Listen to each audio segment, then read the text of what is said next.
All right, well, good evening. My name is Chris Braunlick, and I'm president of the Thomas Jefferson Institute for Public Policy.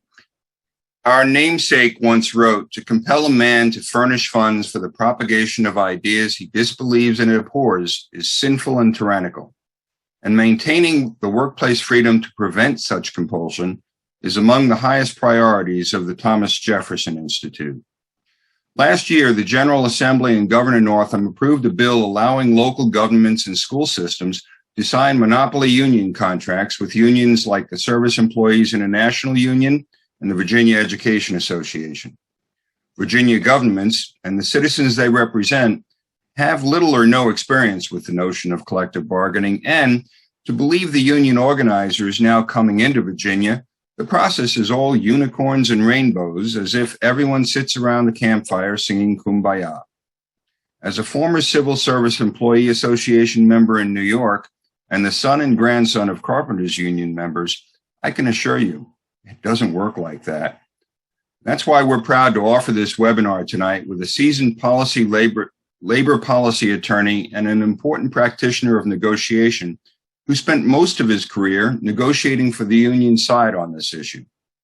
F. Vincent Vernuccio is a visiting fellow with the Thomas Jefferson Institute for Public Policy.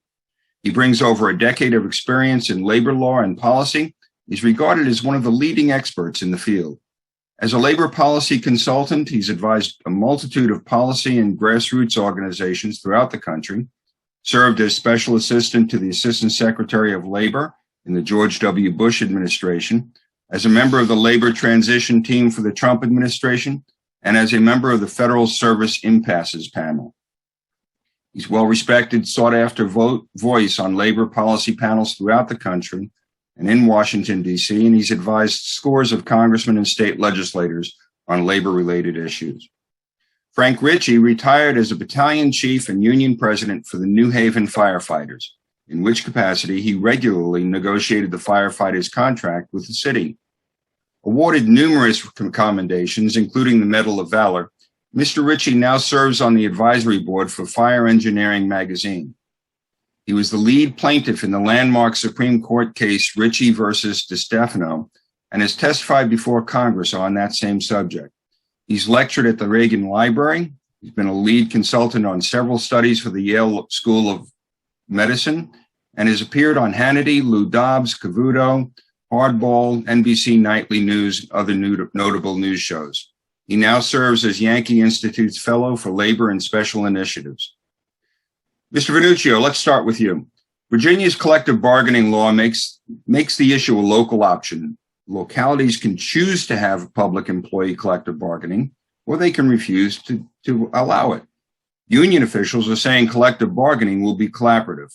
Now, you've studied labor law and collective bargaining agreements all over the country, and you've read, I think, all of the ordinances approved or currently under consideration in Alexandria, Loudoun, and Fairfax.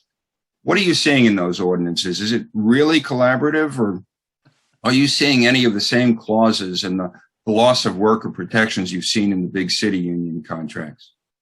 Oh, there is a lot of overlap with the contracts that we've seen in Connecticut, as Frank will probably talk about, New York, Illinois, California. But first, Chris, thank you so much to you and the Thomas Jefferson Institute for hosting this and allowing me the time to speak. And Frank, it is an honor to speak alongside you. And I know everyone is really excited to hear from your experience and what happens in the real world when it comes to government union negotiations. Chris, going back to your question, no, it is not going to be a collaborative process. By its nature, collective bargaining is adversarial. It's both sides trying to extract as much as they can from the other side. And what we've seen from unions around the country is that they encourage that adversarial relationship because they have to prove their worth to their membership, and they have to say, we're fighting for you. And unfortunately, that comes at the cost of workplace harmony.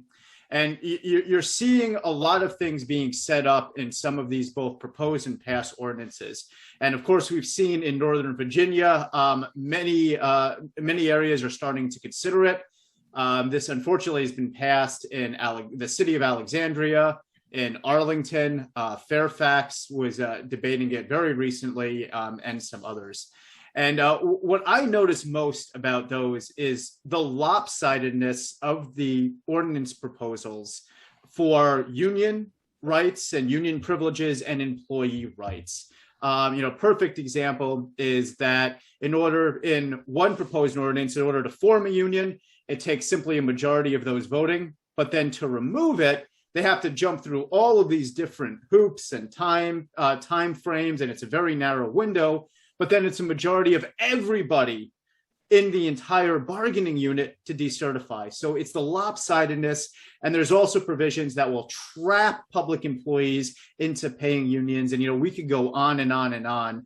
But yeah, looking at the ordinances to answer your question, especially the models that have been coming down the pike, it is definitely setting the stage for not just that adversarial relationship between, unions and the employer or the city or the county, but really unions and employees that don't want to be union members and don't want that representation. And unfortunately, they will be forced to accept that representation, whether they want it or not.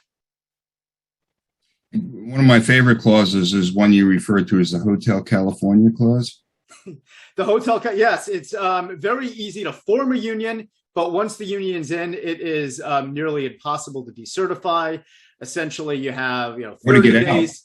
Yeah, 30 days before the end of the contract. And in some cases, if you miss that window, even if the contracts expire, I've seen one proposal that you're out of luck and you can do nothing to decertify the union. And of course, to certify the union, you have a lot of professional organizers coming in and assisting, but to say, no, we want to go with somebody else, we don't like this union, it is an incredibly difficult uphill battle. And I've seen this around the country of employees not being able to end the union representing them, even if most employees don't want that representation.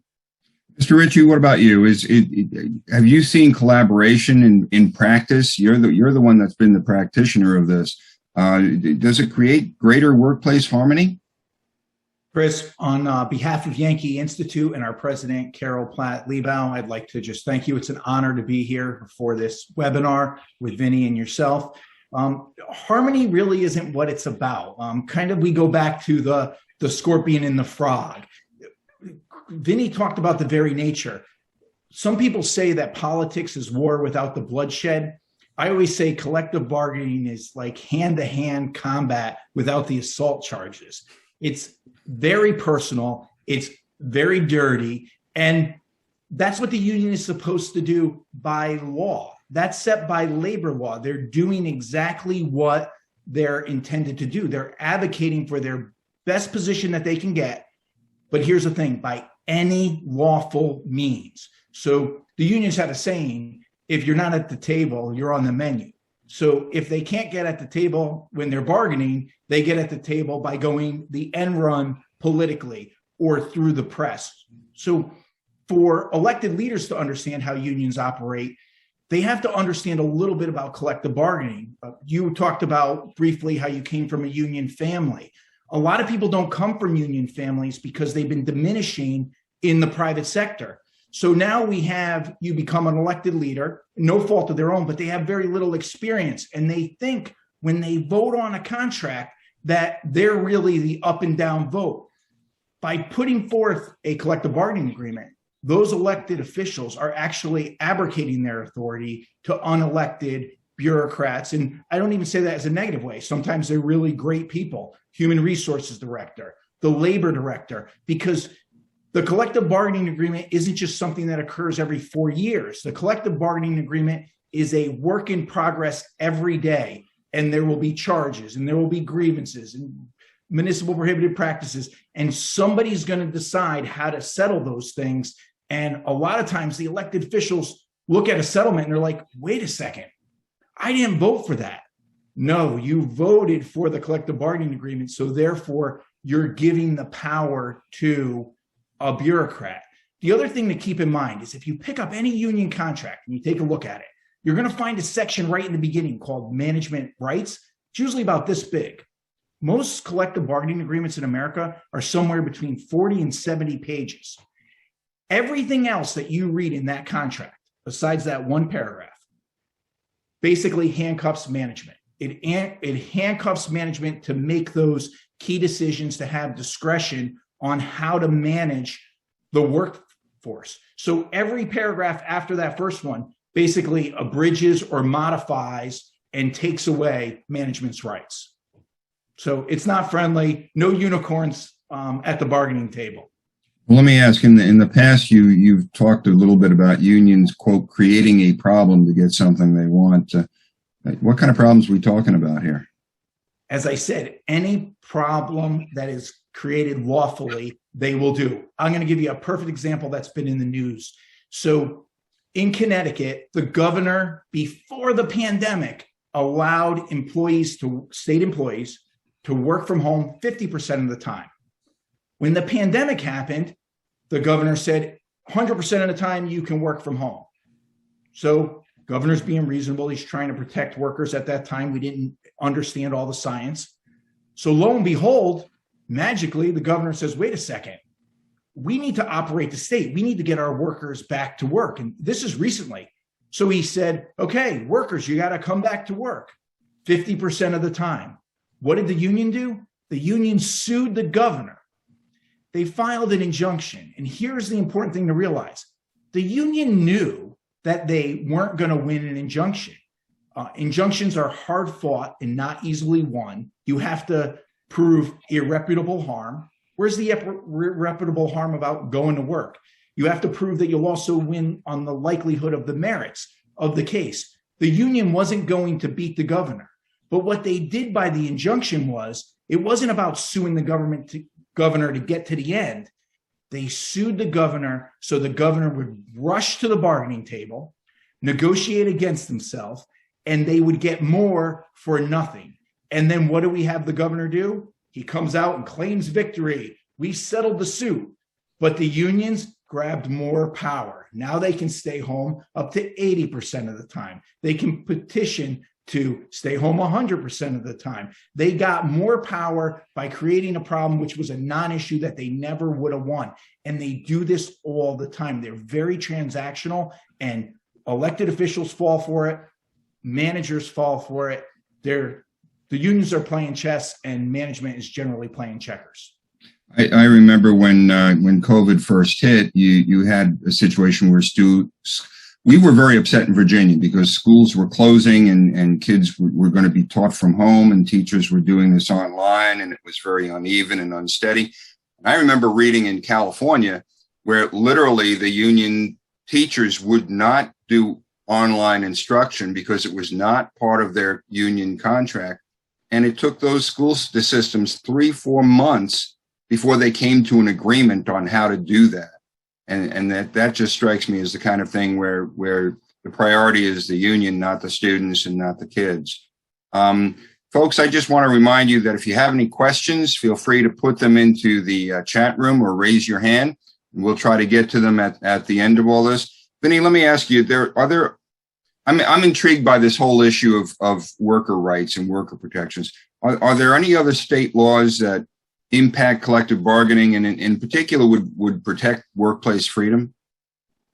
Thankfully, there are. And I'll list a couple of them. And some of them, I think the early versions of some of the collective bargaining ordinances ignored. But I think they begrudgingly are starting to put them in. And the first and foremost is the right to a secret ballot.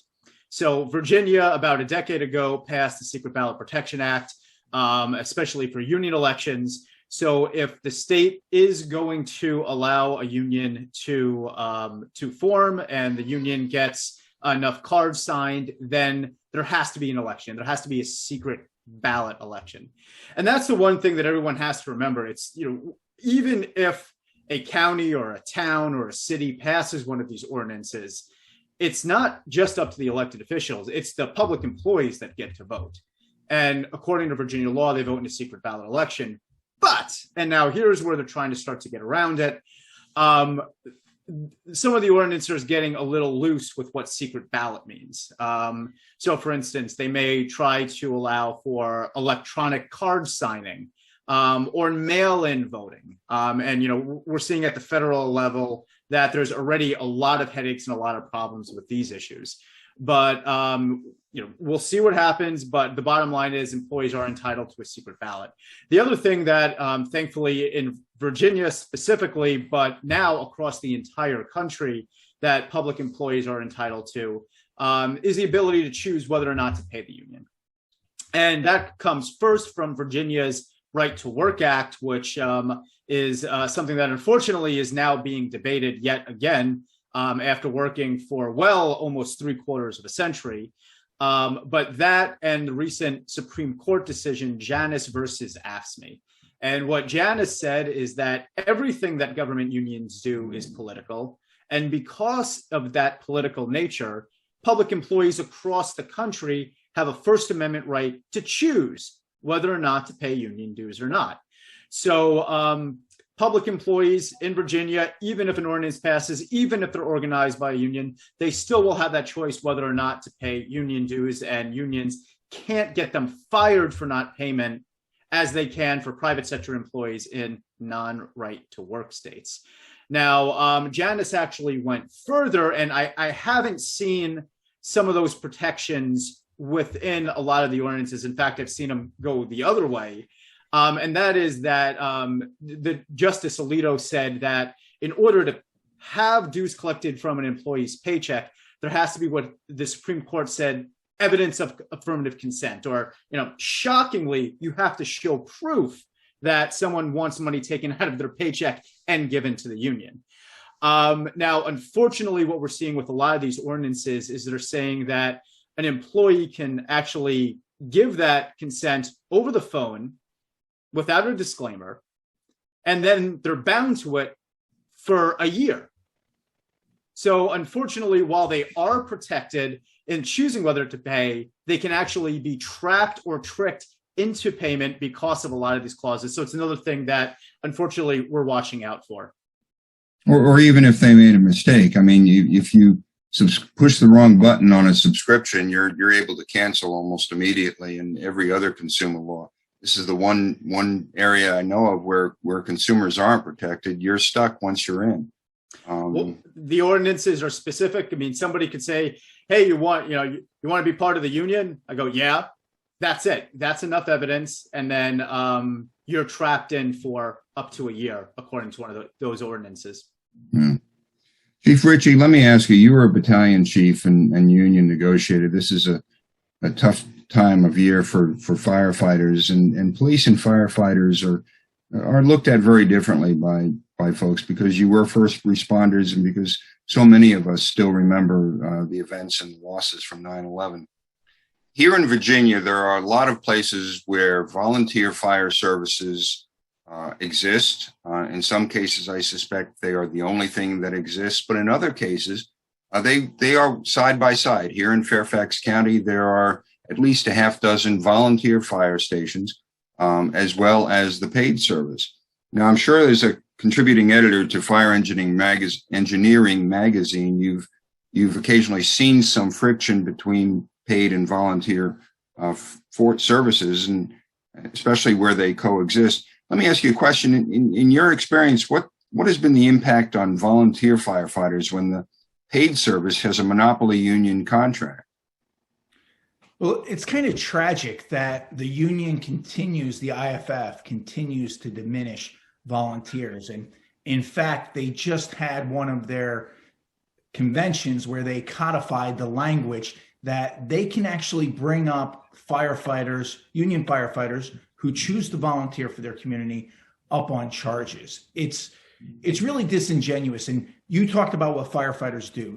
Firefighters go out every day, and there's not a firefighter that I don't know that wouldn't make their wife or widow and their kids parentless for the community they serve. So I have the highest respect for firefighters. But ironically, when it comes to line of duty deaths and injuries, the IFF, the International Fire Union, they'll quote the volunteer statistics right along with their brother firefighters. And a tremendous amount of career firefighters like myself started off as volunteers. That was our foundation. So we always want to give back to the community to provide training. And what we see in a lot of communities is, and I used to live in a firehouse when going to college in Montgomery County, Maryland, right across from the Potomac.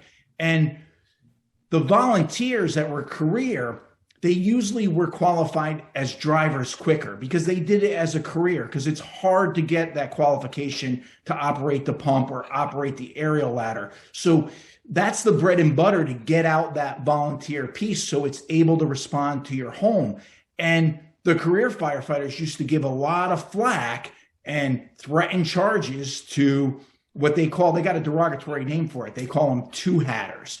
And they put a lot of pressure to get paid individuals that want to volunteer in their communities to not volunteer. And it's really, really tragic. Now, with the Janus decision, I was a little hopeful because now the career firefighter can tell the union, hey, sorry about your bad luck. I'm just not going to be a union member anymore. The problem is that we see across the country where the union leadership writes it into the collective bargaining agreement. So as the process goes on, it may not be the first contract, it may be the second or third one, you'll see language creep in that says that career members can't volunteer, or they'll bring them up on charges. And one of the other things we see is you get a collective bargaining agreement in place, and there's a relationship between, say, the county executive and the union president who gives them their word, hey, we're not going to come after the members that volunteer. The problem is changing tides.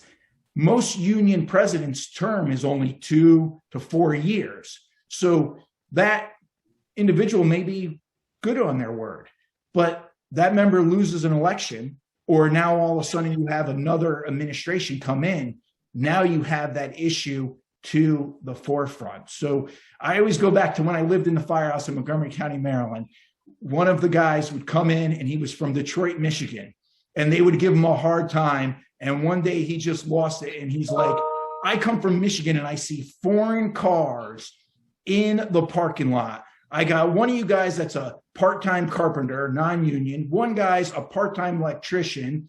Other people work for private ambulance companies, but the only ones the unions come after are the union members that volunteer to help their communities. And that was the foundation of America. I fought against it when I was a union president, and I continue to fight against it to this day because they should be allowed to volunteer. It's actually a shame that the International Association of Firefighters hasn't taken a stand to get rid of this, but it's there. And the tactics they use against management sometimes are the tactics they use against their own members. And that's really shameful. And help me out, even if it's not in the collective bargaining agreement, the reality is that union leadership, at least it was my experience, union leadership has a pretty fair amount of influence over your assignments and over your duty stations. And so, they can go after you, but it doesn't need to be that obvious. They just give you the worst assignments repeatedly over and over again until you wise up. Am I inaccurate here, or is that possible? No, it could policy pressure comes from all angles. It could be as informal as you're talking about, or it could be as formal as actually bringing you up in charges. If you look at the bylaws for the international, embezzlement and fraud is right up there. A couple paragraphs down is volunteering to help your community. It's absurd. The government shouldn't pick your pocket or break your leg, as Jefferson said, but the union wants to do that, and they want government to be a partner in saying you can't volunteer, and it's wrong. So quite literally, theoretically, you could be a person who lives in a small town in, let's say, Orange County, Virginia, volunteering in your local and I don't even know if they have one, but volunteering in a local volunteer, crossing the county, maybe traveling 50 or 60 or 70 miles because you're going to stay there for 3 days for your shift, and be a paid firefighter in a place like Prince William or Fairfax County, and they theoretically could stop you from protecting your hometown in Orange. Absolutely. I just had a firefighter stop at my house, and he's a volunteer chief in a town that has no career department, but he's also a career firefighter in another jurisdiction. He got stuck on an alarm. He asked somebody to cover. He ended up getting to work on time, And lo and behold, when he opened up the cabinets, it said volunteer, scab, and amongst other things I won't say on a webinar. So that's that informal pressure that's there, that there's no place for that in a workplace. Right. Yeah. It's astonishing. Vinny, in cities like New York and Chicago, we're always hearing about how unions bargain not only for wages, but for benefits and working conditions. Some of that's driven up the pensions and healthcare costs and made it difficult for poor performing employees to be held accountable. What are the kind of things that can be bargained for, can't be bargained for? And I mean, is there anything that's off the table in Virginia, or does that all need to be set out in the ordinance? Virginia is actually quite different than even Illinois or New York, like you're talking about, in that the collective bargaining ordinance, SB 939, that passed last year and went into effect on May 1st, it really didn't describe anything or give any guardrails or lanes of what collective bargaining for public employees is in Virginia. Now, there are some state laws like the Secret Ballot Protection Act, like a few things for teachers or for educators. But for the most part, right now, it's the wild, wild west. I mean, those other states that have collective bargaining, they have entire sections of code dedicated to this is what you can bargain over, this is what you can't bargain over, this is what unions can do, this is what they can't do, this is what management can and can't do, et cetera, et cetera. And literally, those take up entire sections of code in some states. Going back to what Frank was talking about, the Virginia code is basically like this. It's a paragraph. It says that localities, if a majority of employees petition, they got to vote. And then if they vote to allow an ordinance, they have to have a way to form a union and a way to remove a union. And oh, by the way, strikes are illegal. Besides that, it is wide open for what localities can do. And frankly, it's not just wide open for the type of ordinances, and this is why you're seeing so many different ones around the state. But unlike those states that have one centralized labor board, each individual locality has to create their own labor administrator or labor board or whatever they want to call it. And we're seeing massive costs associated with that. For instance, Prince William is estimating $2 million just to bargain with police and fire. Now, once again, this is not benefits. This is not wages. This is not training or anything that's actually going to the public employees or services for the taxpayer. This is just attorneys and bureaucrats to administer the process of bargaining. Fairfax is estimating $1.6 million in those administrative costs. Loudoun, $1 million. City of Alexandria, about $1 million. And the list can go on and on. And once again, these are millions and millions of dollars per locality, in some cases, smaller localities, just to hire attorneys, just to get bureaucrats, simply to administer the process. It's cost that, frankly, that money should be going to public employees. Maybe it should be going to better benefits or wages, more services for taxpayers, or lo and behold, maybe even tax cuts for residents. But instead, if they pass collective bargaining, it's going to be going for those administrative costs. Let me, one of the things, I mean, people talk about the collective bargaining issue, the monopoly union agreement contracts, and that really is the heart of it to me. I've contended from the beginning that this whole debate is really about building union resources in the state in order to get repeal of right to work. And we've now started to see the head of the Appropriations Committee in the House of Delegates, if he's returned, has made that a priority for himself. We've seen one of the statewide candidates, and we're nonpartisan, so I won't mention who he is, but say that he's rethinking that issue. Politics is a consideration, and both of you have alluded to, I think, Frank, more than others. One of the big differences between public employee unions and private unions is that public employee unions negotiate with politicians. And when I said I was a member of the CSEA when I lived in New York, the union spent huge sums of money and manpower on behalf of incumbent elected officials because it rewarded the people who were going to be deciding on their salary, benefits, and working conditions. How does that play out? How did it play out in Connecticut? How does it play out in other places where you've worked? What have you heard about that? Let's start. I want to ask both of you that question. So let's start with Frank. Okay, just to take it back a second. So when we're talking about wages, hours, and working conditions, there's nothing to prevent the politicians now, without collective bargaining, to increase those things, or to have the union that's there as an association now to lobby for those things. Collective bargaining essentially puts in a process. It puts in a hammer. So it's not the kumbaya advocacy that you may have right now. It's about force and it's about pressure. Politics, it's kind of strange, because most individuals out there think that politics, they're negotiating every single thing with the politician. And that's just simply not true. Where we see politics come into play with union contracts is it's usually over 1 to 3 issues. Now, sometimes those are significant issues that have huge implications on the taxpayers. But the mayor of a city and the county executive, they're not sitting down with the union negotiating a contract. The union and the labor director of human resources are doing that. There's a process for that. And the union's just much better prepared for that process to beat them up over the course of the year. Management always seems to be outgunned.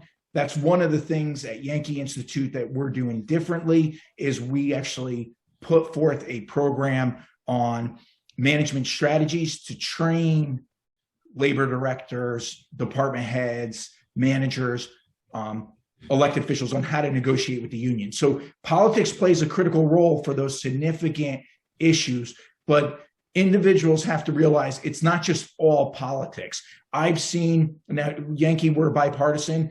I worked in a city where there was no such thing as a Republican, so I can only talk about Democrats. So in my 22 years there was some Democrats that were really tough on the unions, that knew how to negotiate, that kept the taxpayers in mind. They were fair to the employees, but they kept the taxpayers in mind. And then there was others that had no clue what they were doing. So it's a Republican thing and a Democratic thing, that they're not prepared to negotiate against the unions. And yes, they put so much money into politics, and goes back to the saying, if you're not at the table, you're on the menu. And they use politics as a hammer to get around the manager. So as soon as the manager says no, the union goes right around them to the board member. And even if they can't get the board member to make a decision, sometimes they can get that board member, that state legislator, to make a phone call to put pressure on that manager. It basically makes the union an equal boss. Anyhow, I want to get to you on that question too, but let me just follow up, Frank, with something you said. You talked about the union negotiators being much better prepared than the city negotiators. How much better do you think they'll be prepared here in Virginia, when the cities and the counties have never had to negotiate before? And frankly, if I'm a county executive or a county administrator, how do I bring myself up to speed on this? What do I do? Well, to take the first part of your question, if the union's been pushing for this collective bargaining language at the state legislature, I could pretty much guarantee that they started working on contract negotiations before they even put that proposal forward. So just take normal contract negotiations. A lot of times you'll hear the union say, oh, we renegotiate every 4 years or every 3 years, and that's where the focus is. No, the unions negotiate every single day. It's about grabbing as much as you can, grabbing that power every single day, putting forth the best position that you can. Financially, they're not thinking about the taxpayers. They're not thinking about the kids. They're only thinking about the bottom line that they can bring to the membership. So they have stable of witnesses. Virginia, guarantee. They've already looked around to say, if arbitration is part of that policy, who can we have to testify? A lot of cities will bring in a human resources person to testify, or somebody from the medical insurance company. The union's bringing in hired guns, people that have resumes like Vinny, people who are in public policy. They are ready to go. And here's the thing. if you're a manager, if you're a department head or human resources, you're dealing with multiple contracts. You're also dealing with budgets, programs, operations, delivering service to the community. The union's singularly focused. The only thing they're focused on, they wake up in the morning, they go to bed at night. They're thinking about, how can I get more at the bargaining table? How can I grab more power? And a lot of times they do it in such a way that the politicians don't even realize that the union's negotiating. A lot of times it's like simple, well, before you can do X, you have to meet with us. And the union does it in such a friendly way. What they're doing is they're creating process. So when management fails to meet with them on that one time, then they file a charge. Then they build in more process with the settlement, and it just grows and grows and grows. Collective bargaining has to have more focus than even the budget and program. You got to have a department head that knows how to negotiate against the unions, to also know when the union's negotiating against them. And that's why Yankee Institute developed that program, to kind of help move things in a different direction. And we're at the infantile stage, and I'm pleased to announce that the city of Houston just reached out, and we're going to be training some of their department heads there. But the unions just are playing chess all the time, and management's playing checkers. There's no other way I can put it. And if I could say one thing, I don't want to be too long-winded. What happens is, because the elected leaders tend not to come from that union background, the two things they try to complain about the most on management side is legal fees and the number of proposals. So think about it like this. You have a union that's ready to go to war. Legal fees, they got a war chest. They're ready to go. And then you have people that are conservative thinking they're helping the taxpayer, saying, well, we need to cap these legal fees. So now the union's already got a leg up. Then they go, let's cap proposals, because they don't understand how negotiations work. So picture this. You start off playing a game of chess or a game of checkers, and you start off with half of your pieces missing. And that's what a lot of people who are more conservative, who are concerned about the taxpayers, that's like their fallback position, because they haven't been educated in how negotiations actually work. You don't ever want to limit legal fees, and you don't want to limit the number of proposals. You need to create that win-win at the bargaining table so that the taxpayers would have a voice. You have to remember, Chris and Vinny, that every collective bargaining agreement that's negotiated out there is negotiated in the name of the taxpayers, and they deserve a voice. You said something interesting. I just want to ask, so the Yankee program is not just for Connecticut? You're moving out of state on this? We're trying to help anybody who wants help. So Carol Platt-Liebau, our president, she's fantastic, and she's always puts the mission first. While we're focused in on Connecticut, when Vinny reached out for this, I was honored to be a part of a great institution like Thomas Jefferson, to bring this and work with Yankee and Thomas Jefferson. But, we're all in this together. Well, we're honored to have you with us. Vinny, let me get back to the politics of it. What kind of experiences have you seen around the country? Well, we saw a recent study by the National Institute for Labor Relations Research, and they estimate that unions spent $1.8 billion during the last election cycle. I mean, that's a lot of money. Now, all of that wasn't to candidate politics, but without getting into, what party, where, I think it's safe to say that for candidate giving, about 90%, give or take, of union giving goes to one party. But what's really interesting is survey after survey have shown that 40% of those represented by a union actually vote for the other party. So in a lot of sense, with these political giving, they're not representing even their own membership. And then you also see some of the things that unions lobby for. You see example of unions lobbying for, let's say, higher taxes. And then there's a whole host of other things where I probably won't get into exactly what they're lobbying for, but there's a lot of things that may not reflect the value of both their members and different parts of Virginia. But let's go back to right to work, though. And, you brought up that there's definitely a concerted effort attack on right to work. And it is something that we should be focusing on right now. Now, right to work, just to define the issue real quick, it simply means that a union can't get a private sector worker fired for not paying them. Public sector is already taken care of by the Janus decision. Thankfully, we can't do anything to take away the ability of public employees to choose whether or not to pay union dues, even if one of these ordinances pass. But for the private sector, right to work means that they have a choice of whether or not they say, yeah, this union's doing a good job, we want to pay the union, or no, it's not, and we want to keep our hard-earned paycheck. If right to work is repealed, the union can actually go to that private sector worker's employer and say, no, that employee has to pay us. And if they don't pay us, if they don't give us union fees, then they can't work here anymore. That's what right to work means. It also shows right to work states around the country also have better economic growth. They have lower unemployment. They have more jobs. And workers, when you factor in cost of living, they're actually making more, and they actually see higher wage growth after right to work passes. But when it comes to union politics, yeah, it is something that we are going to see. And unfortunately, unions do spend money on things that I think, even a lot of their members disagree with. Well, and those union fees, those union dues can be pretty substantial in some industries, $1,200, $1,500 a year. Is that my recollection? That's good, but they can be up to that much. I think the average dues in Virginia is about $500 to $600. Some unions obviously have higher dues than others. And then, with public sector, the data really isn't out there. It's a little harder to find that. But you could see, obviously, some of those where dues are a little bit more expensive than some of the other ones. All right, let me remind everyone that if you do have any questions, please put it in the chat room.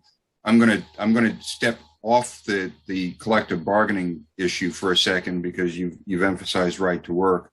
The PRO Act, which is up in the U.S. Senate, fundamentally would repeal all the states' right to work laws.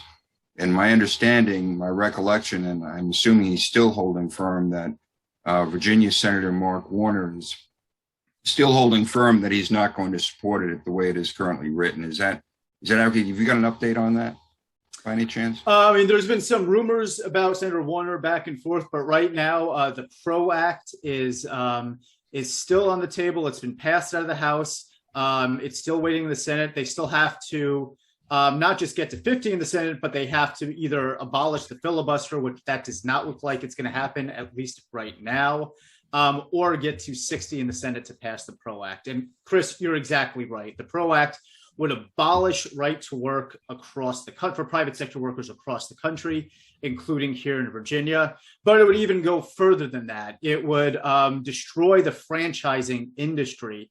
It would make people that own their own business, it would make them managers. So somebody that's making $200,000 a year owning their own business become a $50,000 manager because of the attacks of the PRO Act on the franchise industry.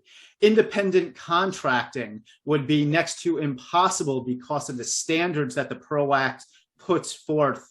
People cannot work for themselves as easily as they do today. And, I won't go through all of it. There's many more provisions in the PRO Act. It is essentially the smorgasbord of bad ideas. It doesn't look like it's moving right now. Unfortunately, we are seeing provisions of the PRO Act in the reconciliation package that's going through Congress right now. And we also expect, unfortunately, the Biden administration to try to do a lot of it regulatorily as well. So definitely a lot to watch out for. And some of these provisions are provisions that were rejected by the California voters last year. I mean, it was too liberal for California. But Congress, the Senate, Congress or House already has pushed it through, and I guess the Senate is thinking about it. Frank, let me ask you, you hear this question about positioning during contract negotiations. What does that mean? What for the ordinary person, what does that mean? Or for the negotiator on the city side, what does that mean? Well, we hit upon it a little bit earlier, Chris, but it's basically that singular focus on the collective bargaining agreement. It's about the stable of witnesses. It's about putting together contract language that's favorable. When something happens in Virginia, something happens in Connecticut, that language is shared because that's their only focus. When you have managers that get together. Take a police chief, goes out and meets another police chief at a conference. They're not talking about contract language. They're talking about crime stuff. So the union automatically has that leg up. And they do things to position against the taxpayers. For example, everybody's for transparency. So whether you have a Sunshine Law or Freedom of Information Act, unions and management, when they execute agreement, sometimes that agreement's called a memorandum of understanding, where the union grabs a little bit more power. But then when the citizens start FOIing or through the Freedom of Information asking for memorandums of understanding, you'll see the unions all of a sudden start naming the same exact agreements. A stipulated agreement will say at the top, it's the same thing. Or a settlement agreement. So then when it's FOI'd, it doesn't come up in FOI. So one of the things for transparency for Virginia and elsewhere is, because these agreements are done in the name of the taxpayers, anytime there is an executed agreement, in other words, a binding signature, which is usually from the union president, and whoever the binding signature is from the city, it's usually the human resources director or the labor director, those documents should be posted online along with the union contract, probably within 72 hours or the next close of business, because that's where they hide a lot of those stuff, is in those MOUs. So you can read the contract and not even know what's in the contract because of settlement agreements, stipulated agreements, MOUs. The union is always working to get more. We are coming up on certainly the end of the time we allocated for this, and I'll just again offer to post any questions. But I did want to give both of you an opportunity to kind of sum up the points you wanted to make. We are incredibly grateful, Frank, for you participating in this. I have said it from the beginning, they don't know what's about to hit them in some of these cities.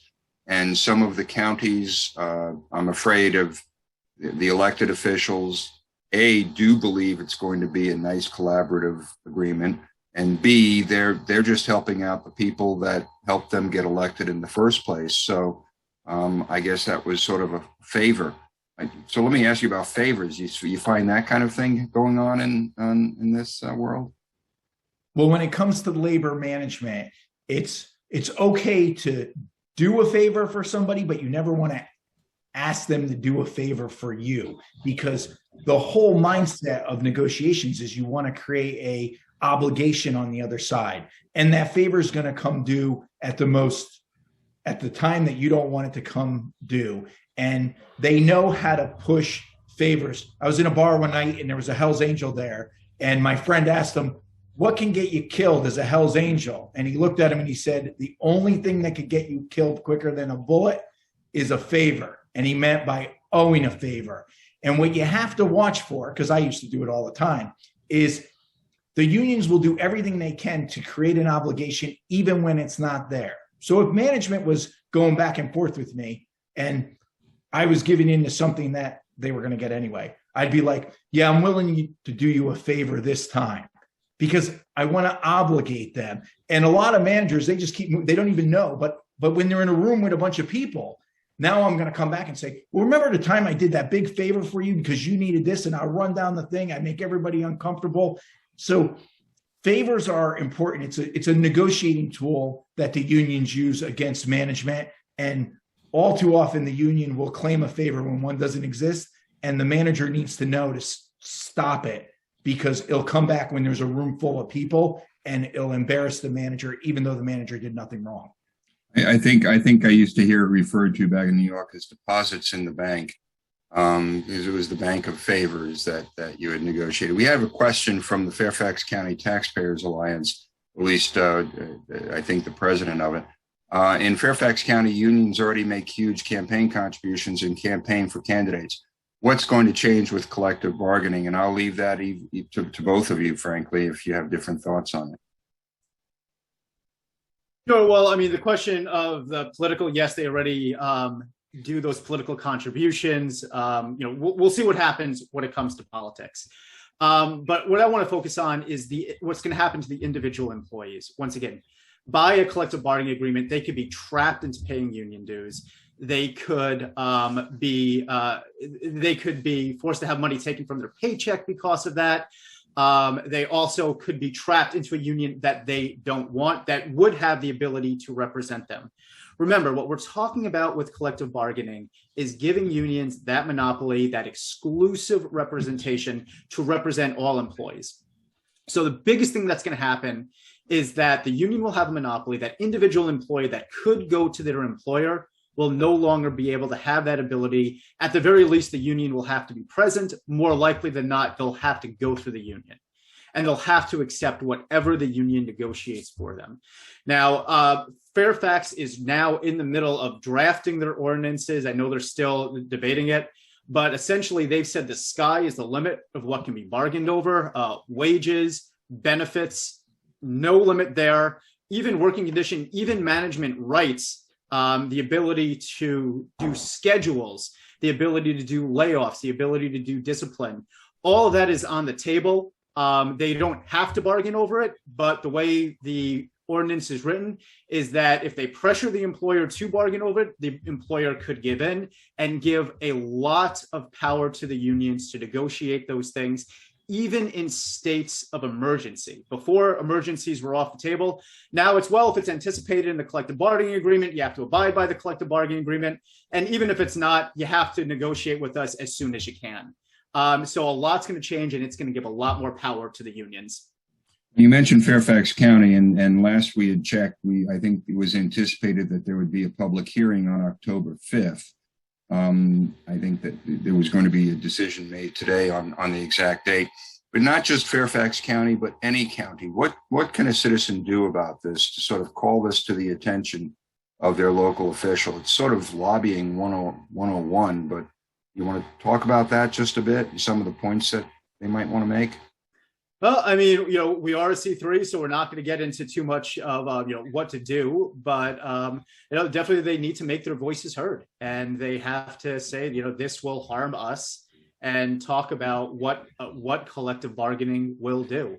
If collective bargaining has to be passed, Chris, I'll plug a Thomas Jefferson study real quick that obviously I helped draft, but Thomas Jefferson actually has a toolkit of if elected officials are going to pass collective bargaining, what's the best way to do it? What should be in there? What are model ordinances? And that's on Thomas Jefferson's website. I'm sure we can send it around. And Frank, it actually goes through transparency. It makes a lot of those recommendations that you were just talking about to make sure, even if there are those memorandums of understanding, there are those collective bargaining agreements, that has to be open to the public. If there's contract negotiations, that has to be open to the public. Even agreements while they're being made, that has to be made public, because once again, you're talking about taxpayer dollars and you're talking about public policy. I just got a post that Fairfax County actually set up an email specifically for comments on the collective bargaining idea. And the email address for anybody who wants it is collective bargaining, one word, collective bargaining at fairfaxcounty.gov. And the note I have here is that this is the official county email for collective bargaining. And so far they've received only messages in favor of it. So if you have strong views in another term, this is the time to do it. If you email us, and I will email everyone on this call again to offer it. We're happy to share and send you that monograph that Vinny did that is just so good, particularly in a state like Virginia where no one knows what this is. And we'll send you some more information as well. Frank, let me ask you, you get the last word. Would you care to sum up for us? Yeah, just to go back to that last question that you asked, the change, if you get collective bargaining, more and more money is going to come in, and they're going to be encouraging their members to establish PACs. You're going to see more money coming into politics. And one of the perversions of labor that is very disheartening across the board is most people, regardless of where you stand politically, understand workers advocating for wages, hours, and working conditions. But the perversion comes in the fact that this money that comes into politics will be advocating for everything other than wages, hours, and working conditions. They weigh in on everything now, and it's the union member that gets left by the side of the road because here their dues dollars that they thought when they paid was going to be going to actually represent them. It's really not. It's going to put forth a political agenda that has nothing to do with work. We just had another question pop up, and I'll leave it up to you guys. I'm interested in the answer. What's the average cost of collective bargaining in terms of direct and indirect labor costs? Could it be as much as 1% of payroll? I suspect actually it may be even higher than that, particularly in Virginia, because for starters, they have to make up the union dues they'll now be collecting, and for the employee. But the other is that Virginia public employees tend to have better benefits than private sector employees, but aren't necessarily paid as much. So one figure showed that it would probably go up 4 or 5% in Virginia. But Frank?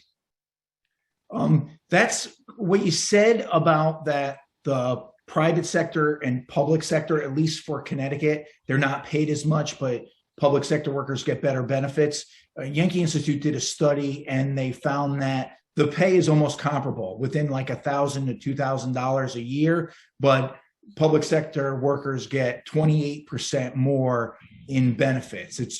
So it's a significant amount of money. I'll serve a softball up for Vinny because I'm not a budget guy, but I can say as a union boss was when it came to how much it cost, I try to run up the bill as much as possible. If I was going in negotiations, I'm preparing for 300 proposals because I want to drag it out so I can put pressure to get the best possible deal. So Vinny, you could go ahead with the actual numbers if you have them. Sure. I'll just close. I won't give a number, but I will say that you look at those administrative costs, and that's where I'm focusing. A lot of that money should be spent on either services, better benefits or wages for public employees, or tax cuts for taxpayers. And what we're seeing is that, aside from payroll, aside from benefits, there's a lot of money that's going to be spent just to administer the process. Well, thank you. Thank both of you very much for participating in this. Frank, taking time out of your schedule from beautiful Connecticut right now, which is where you are. I appreciate it very much. Ladies and gentlemen, no one in Virginia knows what collective bargaining truly is. And I would suggest that we are in for some rocky times ahead if your locality approves it. At the end of the day, you're the ones who have to track it. You're the ones who have to watch it. And you're the ones who have to speak out because you're the ones in your district that elected officials are going to listen to. Thank you very much. Thank you, Frank. Thank you, Vinny. And thank all of you for joining us. Appreciate it. Thank you. Thank you. Have a great night.